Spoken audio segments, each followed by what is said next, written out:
পুরো সফরের উদ্দেশ্যটা আসলে কি ছিল ব্যারিস্টার ফুয়াদ? এটা কি আসলে কোনো সরকারি সফর আদৌ ছিল, নাকি একমাত্র মানে তারেক রহমানের সাথে দেখা করাটা এটার মূল উদ্দেশ্য ছিল? সেটাও একটা প্রশ্ন আসছে এখন। আমার মনে হয় যে তারেক রহমানের সাথে দেখা করার বেশ আগে থেকে, প্রায় 2 মাস 2.5 মাস থেকে কিন্তু আমরা জানি যে আহ, এই জুন মাসে আপনার এই ঈদের সময় কোরবানির পরপরই লন্ডনে যাওয়ার কথা। কারণ আপনি জানেন যে প্রায় 2-2.5 মাস আগেই হচ্ছে ব্রিটিশ গভর্নমেন্ট থেকে এটা জানানো হয়েছে যে প্রফেসর ইউনূসকে এরকম একটা পুরস্কার দেওয়া হবে, এবং এটা কিন্তু রয়্যাল ভিজিট ছিল। তো সেইখানে আহ, এটা প্রশ্ন করবার সুযোগ আছে যে এরকম 40-45 জনকে নিয়ে কয়েক কোটি টাকা খরচ করে ব্রিটিশ প্রাইম মিনিস্টারের অ্যাপয়েন্টমেন্ট কনফার্ম না করে লন্ডনে যাওয়াটা আসলে কতটুকু কাজের হয়েছে।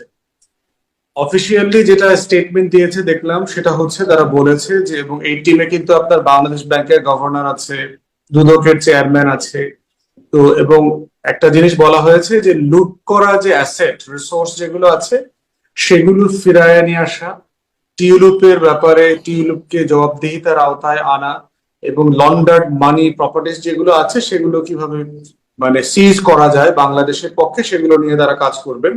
এবং যে ন্যাশনাল ক্রাইম এজেন্সি তারা মিটিং করেছে, সাইফুজ্জামান জাভেদের 300+ বাড়ি ফ্রিজ করেছে ব্রিটিশ সরকার, এগুলো তারা বলেছে এগুলো হচ্ছে আমাদের পারপাস ছিল এবং এই আউটকাম গুলো অ্যাচিভ হয়েছে। পুরস্কার নেয়ার জন্য এইরকম একটা নোবেল বিজয়ী ব্যক্তির আসলে এরকম পুরস্কার নিয়ে আসলে যাওয়ার কোনো মানে আমিও দেখি না। এই ধরনের পুরস্কার বাংলাদেশের হাই কমিশনার রিসিভ করলেই পারতেন, অথবা ডক্টর ইউনূসের মিটিং করা শুধু তারেক রহমানের সাথে এক্সক্লুসিভ সেটা আমি মনে করি না। বাট আমার কাছে মনে হয়েছে যে সফরের ব্যাপারটা এবং অ্যাচিভমেন্ট যেগুলো টার্গেট ঠিক করা হয়েছিল সেগুলো আসলে ঠিক করা জরুরি ছিল। কারণ প্রাইম মিনিস্টারের সাথে অ্যাপয়েন্টমেন্ট কনফার্ম না করে এই সফর থেকে আসলে হেড অফ স্টেটের যাওয়াটা অর্থ ব্যয় সময় ব্যয় হিসাবে এটা এক্সক্লুসিভ কিনা। বাট অফকোর্স প্রফেসর ইউনূসের সাথে তো এই তারেক রহমানের মিটিং হওয়ার জন্য তো ফিজিক্যালি বসাটা জরুরি। এই হাইটেক মানে টাইমে আমরা যেটা বাস করছি, ওনার সাথে ওনার আমার বিশ্বাস যে দেশের সব রাজনৈতিক দলের সাথে যেভাবে প্রফেসর ইউনূসের যোগাযোগ আছে, তারেক রহমানের সাথে কোনো না কোনো ফর্মে এই অ্যাডমিনিস্ট্রেশন এবং প্রফেসর ইউনূসের যোগাযোগ আছে, থাকাটাই স্বাভাবিক, কারণ সে সবচেয়ে বড় রাজনৈতিক দলের নেতা। তো সেই হিসাবে একদম এক্সক্লুসিভলি পুরস্কার নিতে যাওয়া অথবা এক্সক্লুসিভলি বিএনপির অ্যাক্টিং চেয়ারম্যানের সাথে দেখা করা, এর কোনোটাই সম্ভবত খুব যৌক্তিক জায়গা নাই সফরে যাওয়ার জন্য। সেক্ষেত্রে আমার মনে হয় যে সরকারকে এটার একটা ভালো ব্যাখ্যা দেওয়া দরকার যে কেন আসলে তারা গেলেন এবং কি কি অ্যাচিভ করলেন। জি। তাহলে মানে আপনার কাছে কি মনে হয় এই মানে আমরা যেমন বিদেশ সফর থেকে আসার পরে জানতে পারি একটা সফল সফর হয়েছে, মানে এটিকে একটা সফল সফর বলবেন, নাকি মানে আপনি কিভাবে এটাকে মূল্যায়ন করবেন? কিছু সফলতা আছে এখন, মানে সফলতাটা হচ্ছে যে আপনার ঠিক করতে হবে যে আপনি আসলে কি টার্গেট করেছিলেন অ্যাচিভ করবেন, সেই টার্গেট মোতাবেক আপনি আসলে গোলে পৌঁছলেন কিনা। যেমন ধরেন আপনি বেলি রোডে গেলেন সুলতানের কাচ্চি বিরিয়ানি খাবেন, সুলতানস ডাইনে গিয়ে কাচ্চি বিরিয়ানি খাবেন, গিয়ে দেখলেন যে বিরিয়ানি শেষ হয়ে গেছে, অথবা মোবাইল কোর্ট এসে খাওয়ার ভিতরে ইঁদুর পাইছে, অতএব আজকে কোনো কাচ্চি বিরিয়ানি খাওয়া গেল না। এরপরে আপনি হচ্ছে কাচ্চি ভাইতে গিয়ে বেলি রোডই খাইলেন, তো বাই ডিফল্ট কিন্তু আপনি বিরিয়ানি খাইছেন।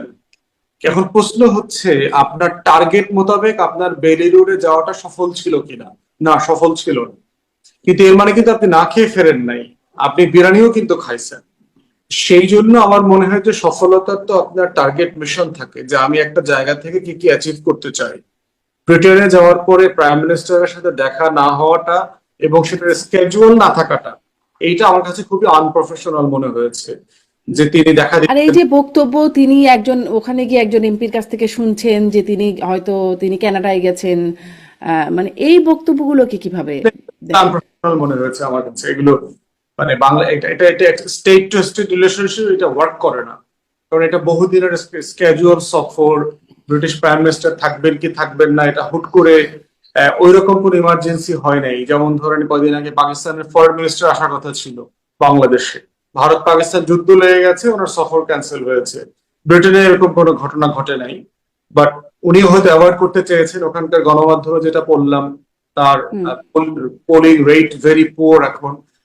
তার পারফরমেন্স ভালো না, এবং লেবার পার্টির একটা ডোনেশনের বড় জায়গা হচ্ছে টিউলিপ, এবং আওয়ামী লীগের যে অলিগার্করা আছে তারা এই লেবার পার্টির পিছনে গত ইলেকশনে এবং বর্তমানে প্রাইম মিনিস্টারকে প্রচুর টাকা পয়সা দিয়েছে, ডোনেশন করেছে।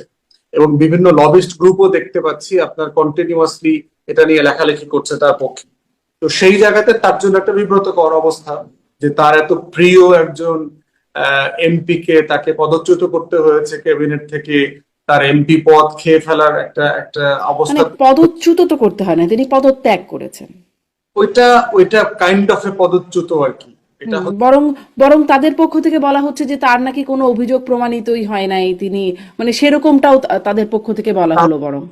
দুদকের প্রশ্ন উত্তরের জন্য নিজেকে ইয়ে করছেন না কেন, প্রেজেন্ট করছেন না কেন তাকে ইনভেস্টিগেশনের জন্য? তো আচ্ছা, এখানেও আমি একটু প্রশ্ন করি, তাহলে এখানে কি আসলে দুদক চেয়ারম্যান গিয়েছিলেন, একটা পর্যায়ে তার সাথে কথা বলবার কোন একটা স্পেস তৈরি হয়েছিল না? টিউলিপ একটা চিঠি দিয়েছেন, তার একটা জবাবেরও দরকার ছিল কিনা, কারণ তিনি বলছেন তার কাছে কোনো চিঠি আসছে না, উল্টাপাল্টা ঠিকানায় চিঠি যাচ্ছে। তিনি জবাব তার তার আইনজীবীরা কথা বলতে পারছেন না।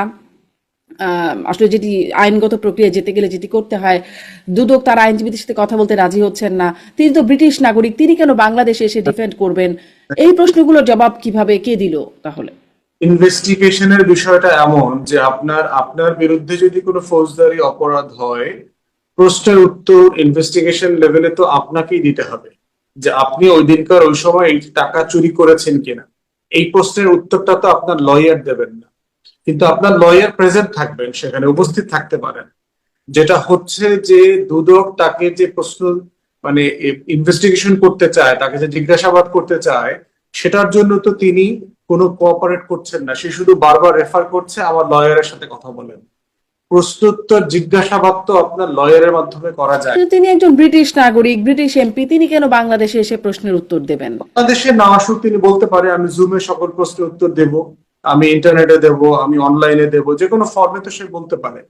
এবং তাকে বাংলাদেশে আসার জন্য সামন করতে পারে, সেটা রেসপন্স করুক। কিন্তু তিনি তো প্রশ্ন উত্তর দেওয়ার জন্য মানে একমত হচ্ছেন না, তিনি শুধু বারবার। কিন্তু তিনি যেই অভিযোগের চিঠিতে যেই বিষয়গুলো লিখছে সেগুলোর একটা জবাব দেওয়ার প্রয়োজন আছে কিনা?